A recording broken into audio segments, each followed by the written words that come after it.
I have all your stuff. All the gifts came all together. On the shear, we wanted to give you. Oh, I feel very, very foolish. Okay. So yesterday we were continuing the sugya of if there's a problem of ribbis, if someone buys the Brooklyn Bridge, he buys a property from somebody who never owned it. So we know that when the Nigzal takes the property away from the Lakeach for sure has recourse to retrieve his purchase price from the vendor that sold it to him, namely the Goslin.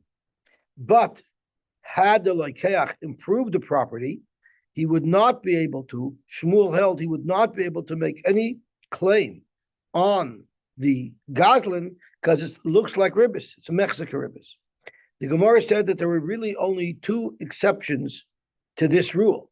Exception number one was if the Goslin, instead of paying him back in cash, paid him back with karka, because then we said it wouldn't be Mexican ribbis, since anyway it didn't start off as alva, it started off as a zvini, because we know in other cases of Mexican ribbis, giving back karka doesn't help, but that's because in those cases the transaction started as a halva, so it's more of an issue of looking like ribbis. But if this transaction just started off as a sale, therefore, if the compensation that the Goslin gave the Lakeach was in karka, we wouldn't have a problem. And the other way around it was if at the time that the right ishtar mechira, that the Lakeach is buying it from the Goslin at that point is makne to the Lakeach an interest in all his other assets to cover for any losses that he might have. So there, that money is paid in advance of the loan. That shibud is created in advance of the loan, so to speak, and therefore it wouldn't be Mexican ribbis. And again, this is only a way of getting around Mexican ribbis on a transaction that started off as a sale, not as a loan. That was the first set of rules we learned, which was an important exception to the problem of collecting the shvach from a ganev who sold property. And then we had a discussion of even when can a b'choiv take. So we said a b'choiv could only take if it's not shvach hamagil ksafim, if it's not all ready to go. So although in our sugya it's not quite clear what the details are, but we have this sugya Bava Kama, the maskana, the rule is as follows. If the parish in the field that a b'choiv is seizing are ready to be harvested, they don't need the land at all anymore, then the b'choiv may not take it. But if they still need even a little bit to be on the land, then that's fair game for the b'choiv to seize, provided that the b'choiv is owed enough money that he's entitled to take both the property and the parish on it, because otherwise he would have to leave over some. Now, we had a discussion, there's actually a machlokes as to whether or not the Lakeach can pay off a b'choiv who wants to seize his property. Can he pay him off with cash? There's actually a machlokes. In the case where the shvach is more than the loan, which means the loan was 100,000, the property is 100,000, but now the parish are worth 20,000.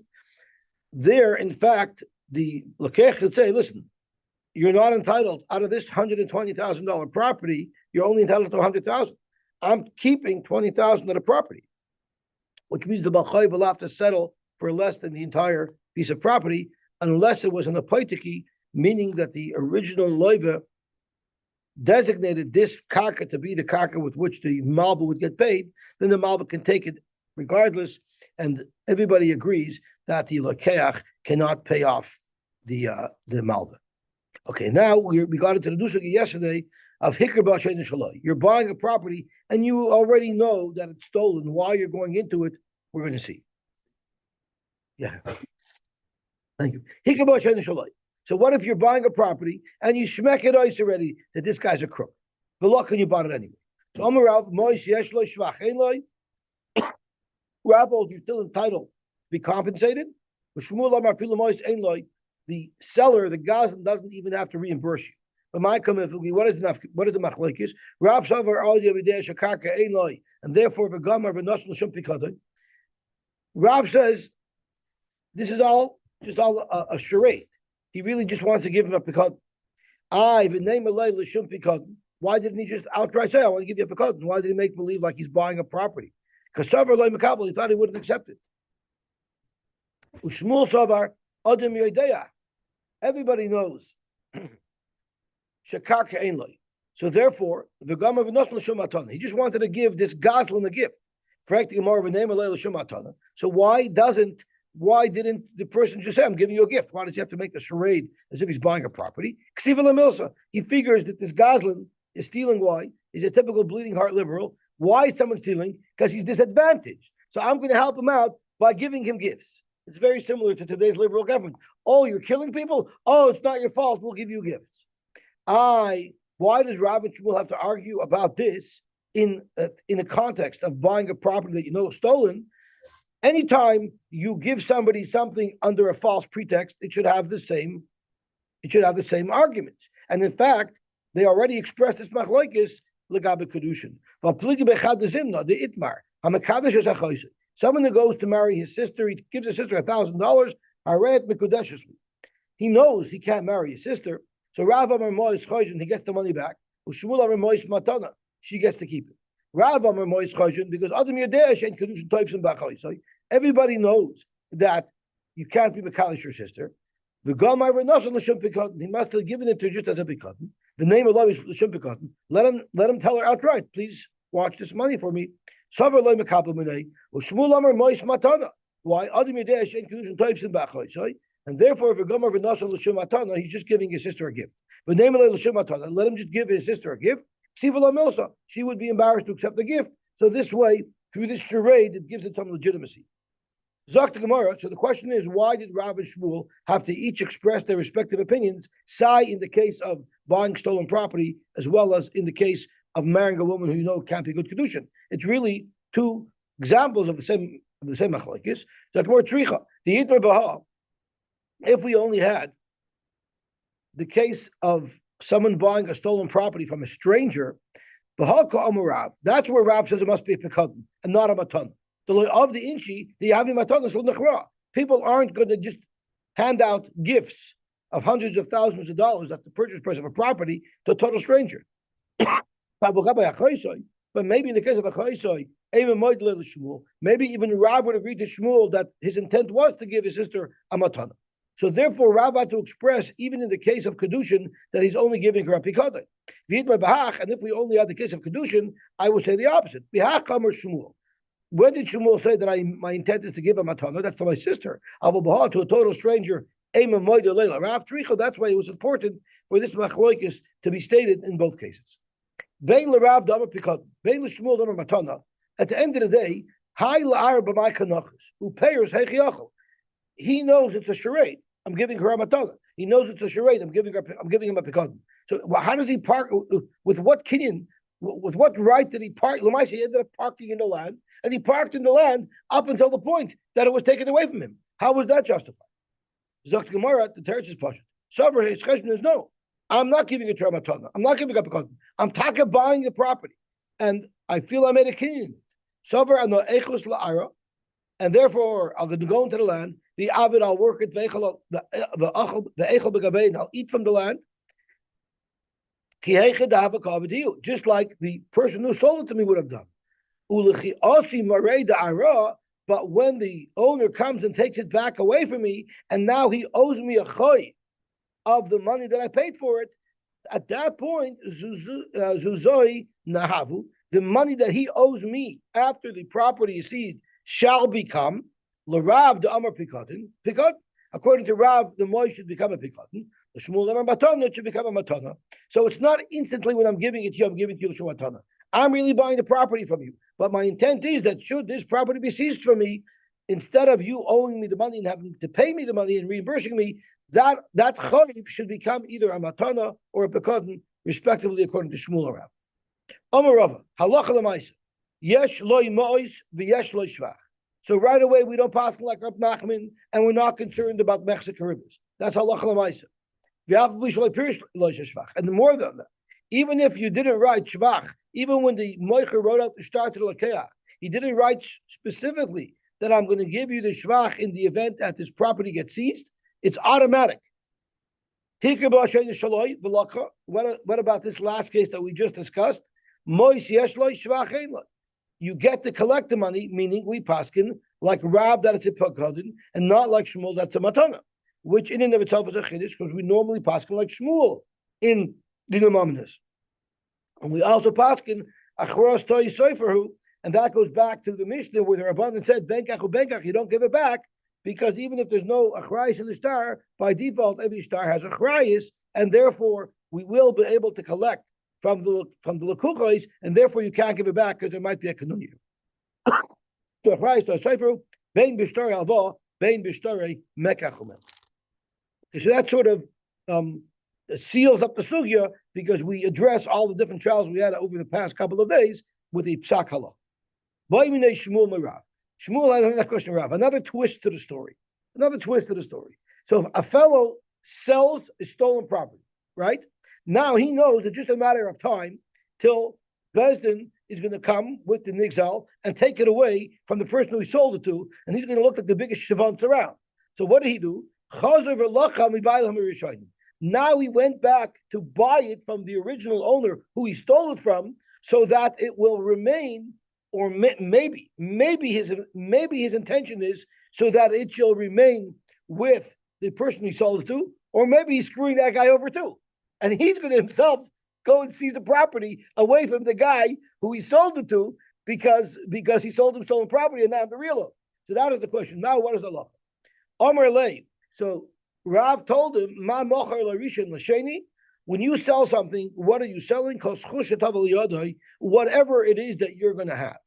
But this requires a little bit of explanation because it's not literally that you saw it, because there's more involved, as Rashi says. The Gazlan can't turn around now and take it away from the person who he sold it to because you bought stolen property and now I'm the real owner. Why? When the Gazlan sold this property to the unknowing Lakeach, he normally will sell everything that he has. And here is the clincher. When he went back and purchased it from the original Nigzal, clearly his intent was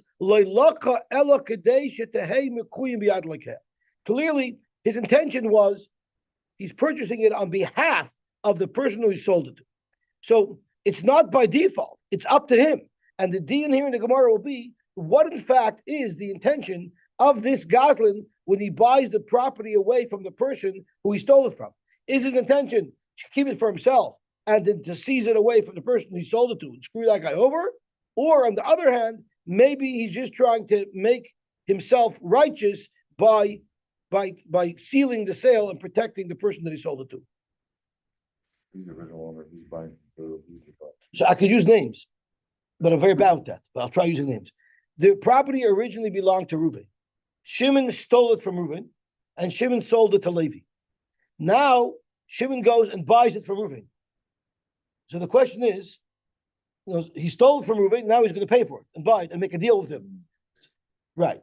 So the question is, why did he buy it? Did he buy it because now he's going to go to Levi and say, "Sorry, you bought stolen property. I'm representing the owner. I'm taking it away from you." So he's double screwing the guy. Or maybe the reason why he's buying it is for the person he sold it to, because he sold it and he's a man of integrity, and he wants to make sure that the property will remain with the person who he sold it to. Okay. So Zok to Gemara. Zok to Gemara, what is halacha? My time. Why would this Ganav suddenly have this interest in protecting his integrity? Zok to Gemara. Marzutra Amar Nichalei Delay Nekaya Gazlama. What's going to happen if he goes and seizes the property away? Or if even the original owner seizes the property away? The buyer is going to tell him, "You got them what you are. You're a thief. You sold me stolen property." He's going to make a big tumult. He's going to go and choose with the clap on the bima. He's going to harass the guy. He's going to mess up the shidduchim. I don't need that. I want to keep it quiet. So let me pay it off. That's one shot. Why he might have done it. Or Ravashi Amar, Nichalei, the Leiku Bemuse. He's a just guy. I want to be a mensch. I want to do the right thing. So is he just wants to do the right thing? Or is he just wants to save his kid shidduchim? That's really what the question is. Is he just trying to avoid the tumult about him, or does he really want to do the right thing? My binayu, frankly, what's that? You couldn't have asked that at a more opportune time. Ika binayu, the missed Lekayach. If Lekayach died, there's nobody to scream at him anymore, right? Man, if it's all about protecting that he shouldn't get embarrassed in shul, they shouldn't scream at him. Huh? Yeah, that was taught if he's going to keep it for himself, right? But then he'll be chorused out as a goslin and everything, right? So Dr. Gemara, Mishla, he died, so there's no one to scream in shul anymore. A man the lekim b'mnusay, and if it's about doing the right thing, b'hadibani nami nichalei the lekim b'mnusay. He wants to do the right thing towards the children. The children should have rightfully yashin this property, and therefore he's going to do the right thing for them. Frank, what do you think? These two kids are stupid? If they know their father spent big money for a property, and you sleazebag sold them stolen property, you think they're going to be quiet? They're also going to scream at you in shul. Soif kari le b'nei lekayach gazlana. The children of the Lekech, instead of one guy screaming at you in shul, you're going to have 5 people screaming at you in shul, because all the kids are going to be screaming at you. You got him, you lowlife, you ripped us off, right? Ella, so we're going to abandon that. That's not enough to mean. That's right. You saw him. The misgazlin. If the gazlin died, if it's just a matter of him wanting to save himself of the embarrassment of being called a goslin, well, he's dead anyway. But if he wants to do the right thing, what? Track the more soif. They're going to call us kids. Oh, they kinder, the kinder from the goslin. Gedenkst Yankel the Baheim with the Rusha, the Chayiru, the goslin. These are the kinder, right? Huh? No, he wouldn't know. The child, what happens if he dies? Oh, you're right. I'm sorry. You're 100% right. He must have known he's going to die, and let's look at Toysus. Because of your kasha, now I understand what Toysus is saying over here. Thank you. If you look here at the bottom of Toysus, Pirush Rashi, if they died, they near it. The Miyat Chakana Gazlan, it depends on what the content is when the Gazlan bought it, right? That's exactly your point. The Miyat Chakana, I was struggling with this choices. Now, when you ask that question, now it makes a perfect sense. The Miyat Chakana Gazlan, Zocha Poi Loikeya. The Loikeya is coming right away.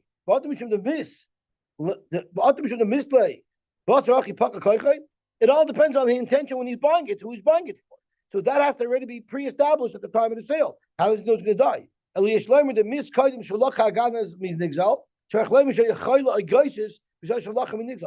he knew that Nixon was about to die, or he knew that he was about to die. Oh, very good. I didn't get what I was talking about, but now it makes perfect sense. Oh, gewaltig. Okay, Zog to Gemara weiter. So we're stuck. What's the nafkamina? What his intention is? The nafkamina is if he didn't sell the property, if he stole the property and then gifted it away. If he just wants to retain his reputation as a mensch. If he gave a gift, he also doesn't want it to be taken away. But here, the Bekabel Matan has no right to call him a gospel.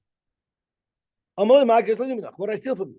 I gave you a gift, it didn't work out. You can't scream at me that I'm a shaygitz in shul, and therefore that would be the nafkamina between the shayla. What was this fellow's intention?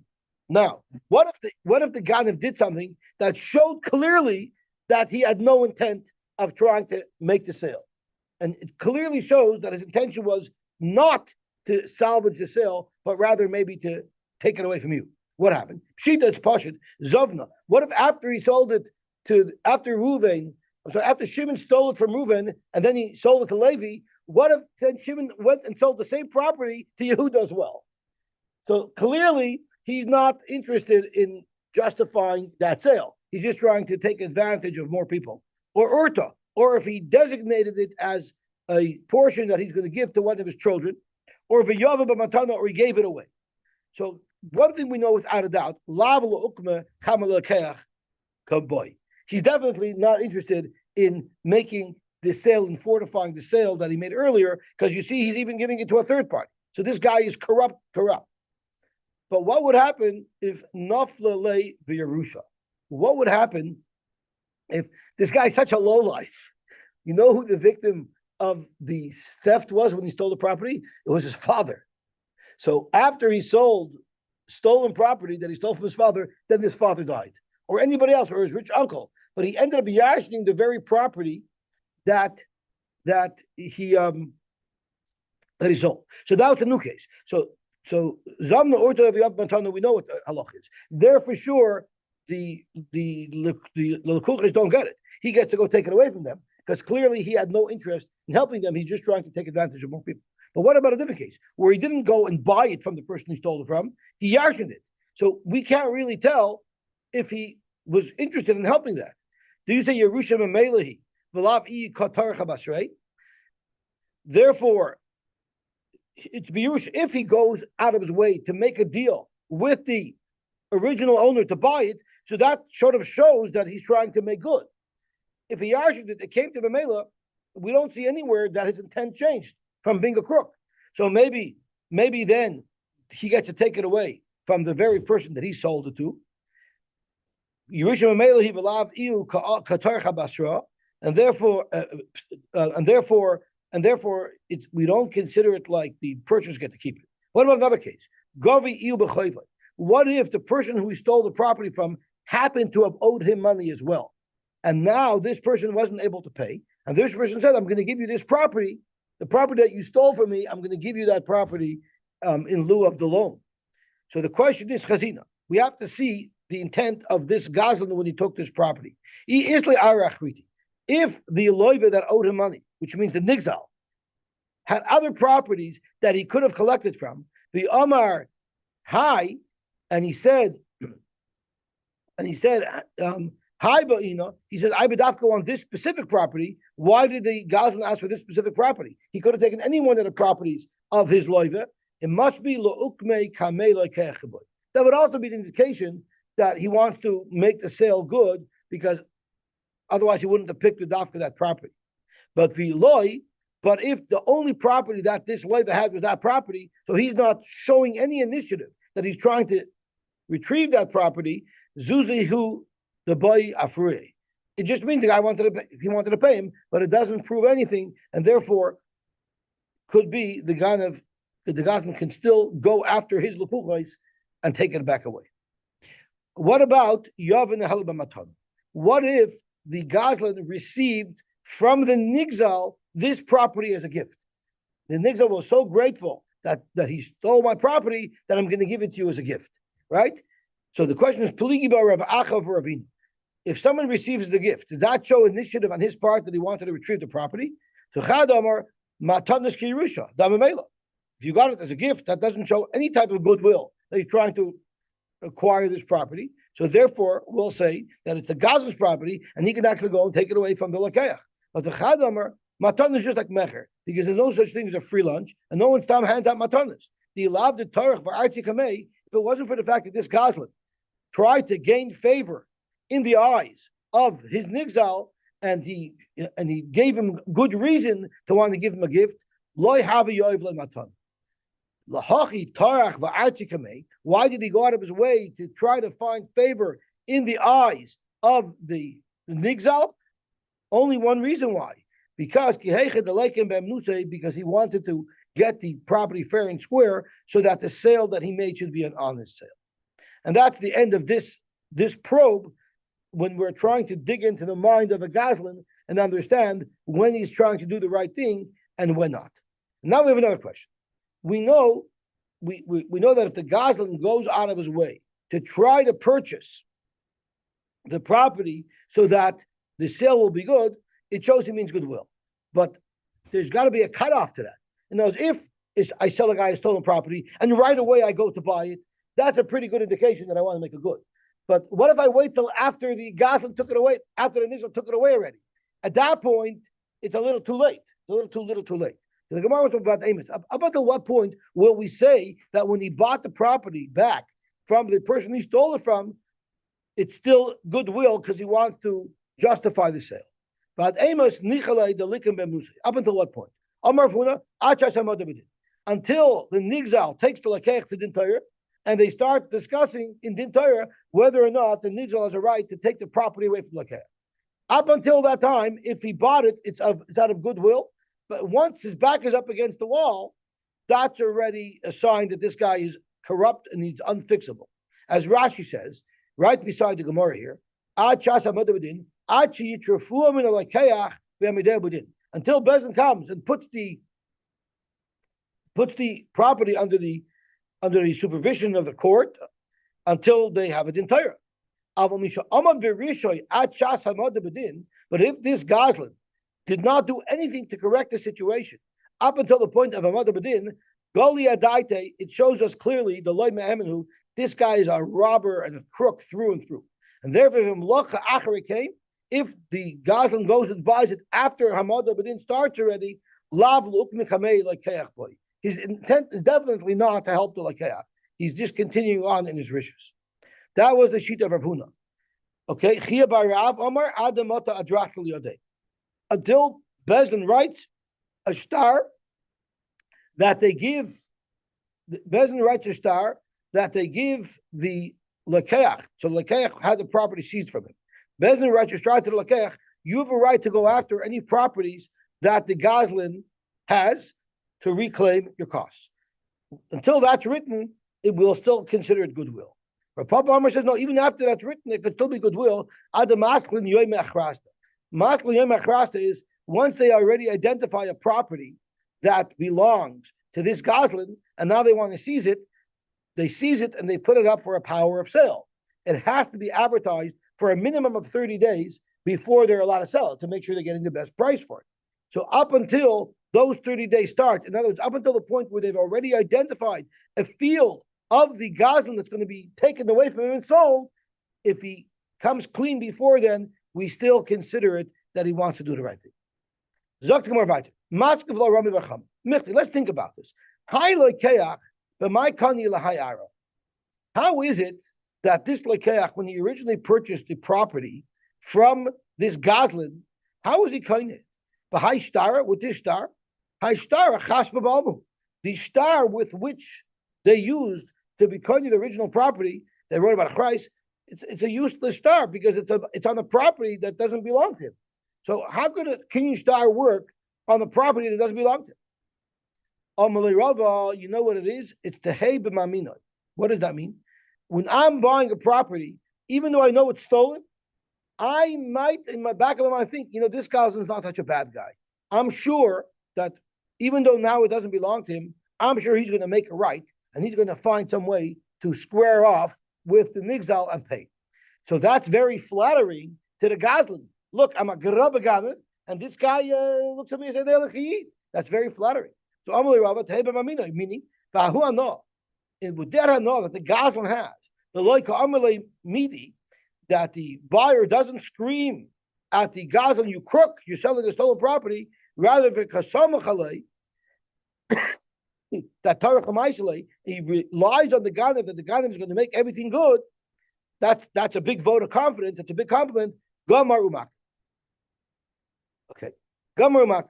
So it's actually like a Kinyan Kesef. It must be like a Kinyan Kesef, right? It's the Hana that I'm giving him is like a Shavah Kesef, and through that I'm being Kanya the car. Now we still have a problem because I'm being Kanya Davar Shloi B'Loilam. I'm buying today the property when you get it, when you eventually buy it. How does that work? And now we're getting into the whole new sugya of buying a davar shaloi b'lo'olam, a whole new beautiful sugya. Master Reb Sheshes. What if someone says, I'm going to give you as a gift, Masha Iresh Me'aba. Well, actually, we're going to see soon, I'm giving you for payment. I'm selling you now what I will eventually yashna from my father. Or, I'm sorry, Masha Iresh Me'aba or Machalach. I'm selling you now what I'm eventually going to yashna from my father. Or he's a fisherman and he just put his nets out. I'm selling you now, Masha Talim and Tudasi, whatever fish get caught in my net.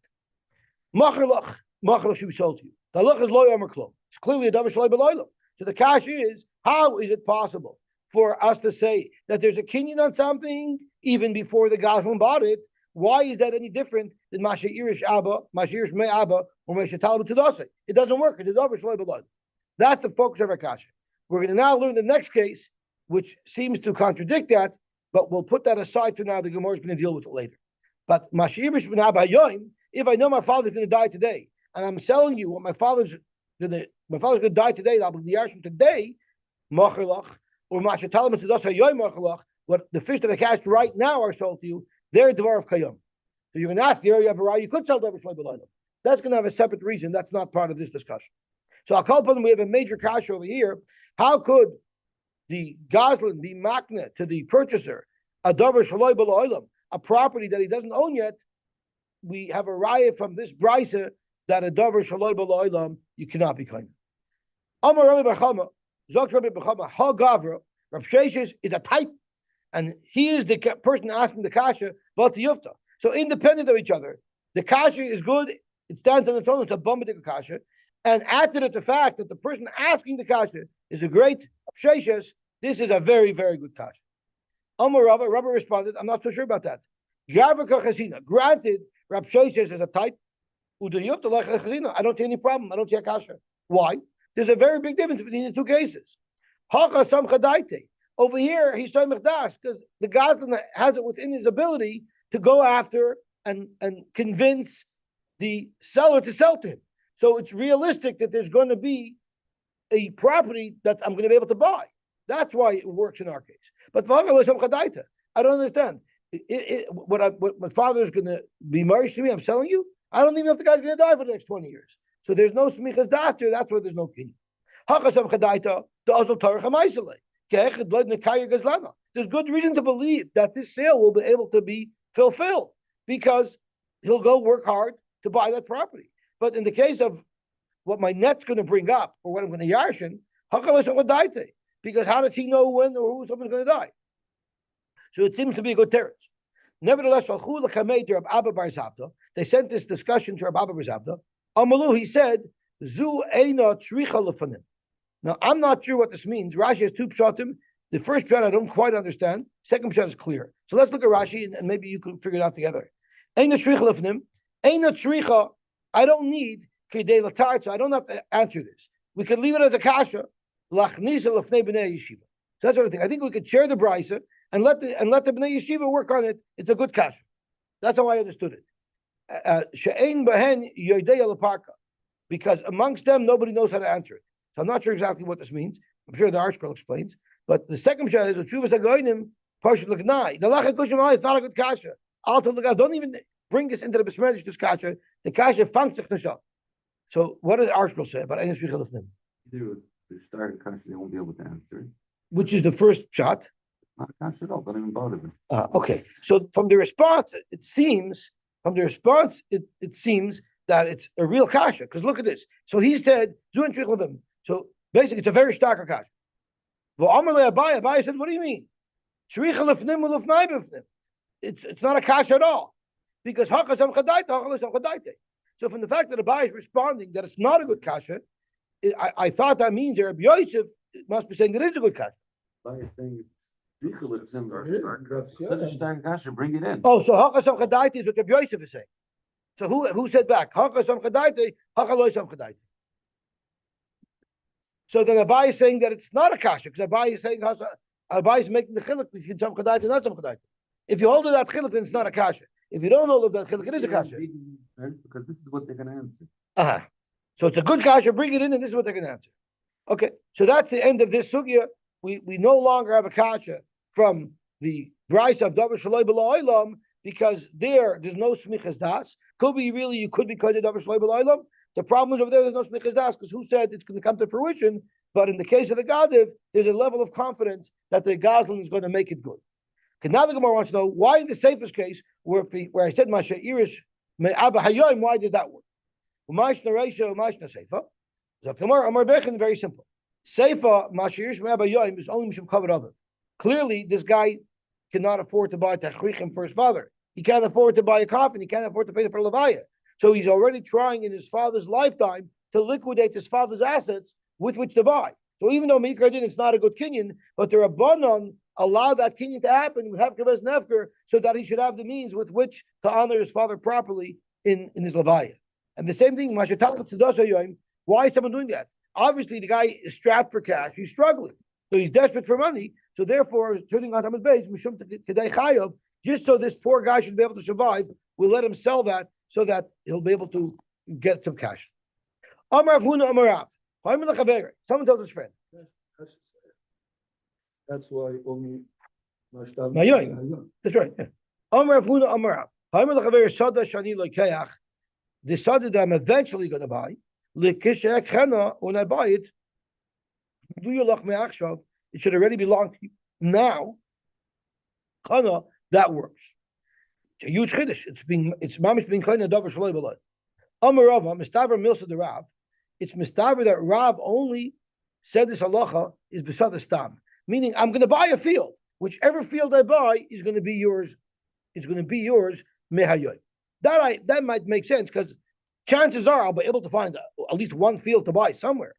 Avol besad azul. If I said this specific field when I buy it, it's going to be knuyalu. It won't work. Why? Me yemar the matzav. Who said that the seller is going to be willing to sell it? So it's a less likely davar shalei b'loy. But I'm making a shavua that it's not true. Rather, Amar Rav afilu b'sad azu. Rav said you could even be makna this davar shalei b'loy even if you're pointing to this field, and it's possible that you'll never be able to buy this field. Zaktamar michti. Rav Kaman Amar Lishmaitze. According to which Tana did Rav say is halacha that you could be makna davar shaloi b'loy? Kerab Meir the Amar Oda makna davar shaloi b'loy. The Tanya we learned to Brisa. If someone goes to a woman, his kachi li la'acheshes gayer. A guy goes over to a Jewish woman and says, "Haret mekadeshes li la'acheshes gayer." He's a davar shaloi b'loy now. Or la'acheshet is gairi. A Jewish man goes over to a shiksa and says that. Or la'acheshet is shacher. La'acheshet tachari, referring to a David Knani or an Amma or a Shefcha Knanius. Or this is my favorite one. La'acheshet yemas b'lecha. I'm being mekadesh you after your husband dies by a mistake poisoning that I might do when he's not looking, right? So that's the Gemara doesn't make any distinction between the two. I have no control over whether or not your adon will free you, right? And the Gemara compares it to I have no control over whether or not your husband will die. Maybe, I'm not sure. What? Okay, not much like that. Or after you get chalitza, which means he goes over to his wife's sister and says, "I'm married to your sister now.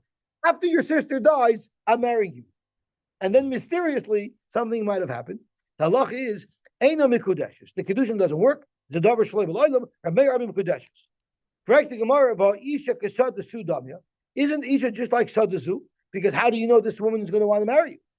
So, and you see that Rameir holds it works. That's how we have a raya that Rav says even by Sadazu. This is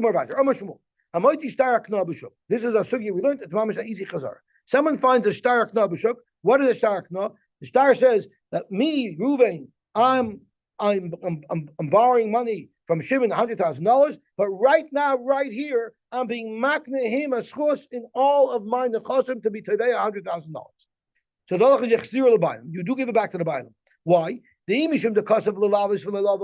don't need to be concerned that there was never halva. It doesn't matter. It's a legitimate shibud anyway. Hashibud nafshay.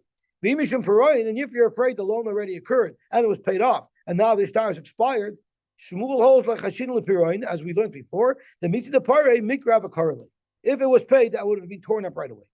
Omar Rab Nachman says, "Abba, my father was min sifra de yoni de Mar Shmuel Abba. He was from the Shlucha Bezin of Shmuel, so he knew the hack in the best. I remember when I was a little boy, 6 or 7 years old, but I have a clear recollection that they were announcing the following. If you find a shtar akna on the street, you give it back. So I have clear recollection that this is Allah.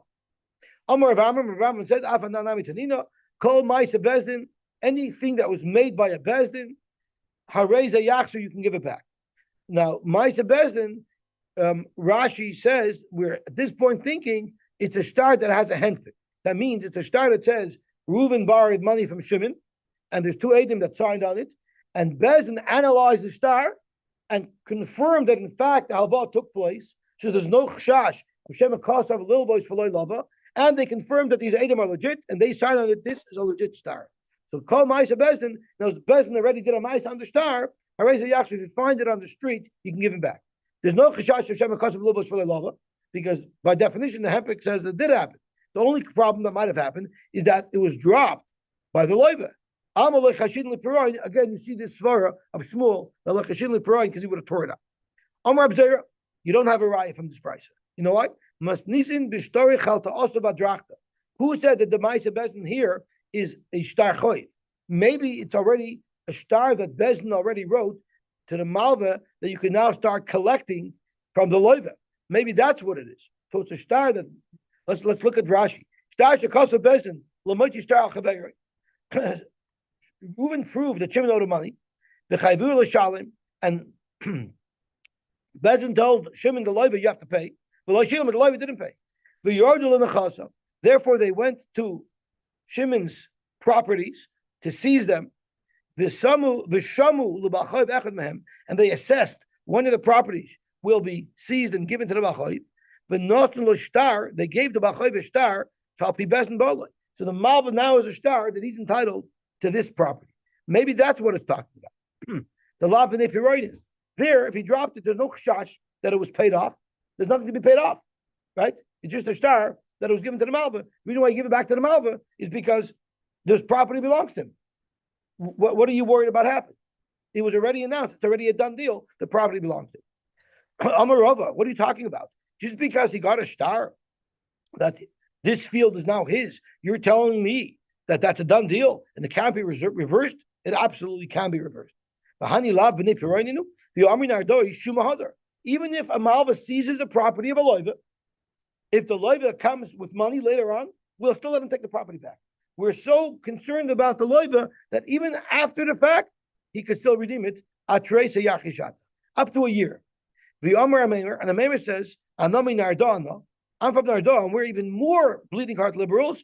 We hold that even if a loiva's property was seized because of a loan that he owed, forever and ever he has a right to buy it back. So Oibazoi, even a star like this has piroin. So maybe the loiva dropped it, because maybe what happened was the loiva bought it back from the Malva, and now the Malva gave the loiva back to star that Bezdin gave him, that says he owns the property, and maybe the loiva dropped it. So how could you give it back to the Malva? Maybe the loiva dropped it. Alamarava, Hasam Hainu Taima. You know why over there it goes back to the Malva and it doesn't go back to the loiva? Darminon, we tell the loiva, Iyahu the Afsar Nafshay. You loiva messed yourself up. You know why? The Be'idna the Pare, when you came with the money to get your field back, you should have ripped up your star. He might say, I don't have the star handy. Where let's say the Malva is gonna say, I don't have it here. You could have still taken a precaution. You could have written a new star that was a star mechira. You could have had the Malva write you a star that right now, as you're paying him the money to redeem your field, he's selling it to you. And that wouldn't be a fake star. You know why it wouldn't be a fake star? Because the Medina are Meikradin, Shumas Loyhodar. Once the Malva got the property, it's fully his. And therefore, the sale would be a legitimate sale. It wouldn't be a fake star. It's only a special economy. But Lamaisa, it's really the Malvas. And if he wrote you out a star of a Mechira, it will be a legitimate star. And therefore, you were negligent in not demanding the star back because even if he didn't give it to you, you should have had this sale star. Hilchach, therefore, Meresha hu dikazovin. Therefore, since you could legitimately buy it from him, because technically belongs to him, it's only Takani doesn't have it, therefore it would make sense to say that you're buying it now from fresh, and it would make sense to write a new star mechira on it. And therefore, Iboy lemichtav lei star zavini. He should have written a star zavini, and therefore you deserve loiva. It's your fault. You were negligent, and that's why it's going to go back to the mouth. But Gabi star choiv mehechnesh, you would say that. Michael Maimer, what are you going to say? That Emisa de Pare Iboy lemikr l'shtare. That you're going to ask him you can ask him. He should have torn the star up. Amar, he might say, the loiva will say, I would have turned the star up, but the Malva wouldn't give me the star back. He pushed me off. The Amar, he told me, I'll give it to you tomorrow. The Hashtalasaka boy. Inami or Apshiti the Sifra Zayarla. The loch is, you know who has to pay for the star? Who has to pay for the cipher? The loiva. But if the loiva is borrowing money, he obviously doesn't have cash to pay for the cipher. So maybe the Malva laid out the money to pay for the cipher. And even though the loiva paid back a Malva the Choiv, maybe the loiva didn't have enough money yet to pay for the cipher. So the Malva is holding on to the star until the loiva will have the money to have paid for the rating of the star. So therefore, it's not the loiva's fault, and therefore you don't necessarily have a raya from here that it would go back to the Malva. The obvious question here is, and I couldn't see anyone in the Shainim ask it, is he should have asked for a shaver. Should have asked for a receipt. So it must be a place where they didn't write receipts. But does anybody ask anything over there? Why didn't he ask for a receipt? It was so negligent.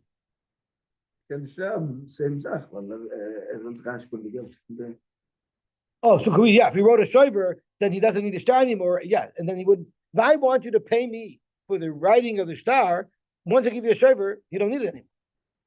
So very good. Okay, sure.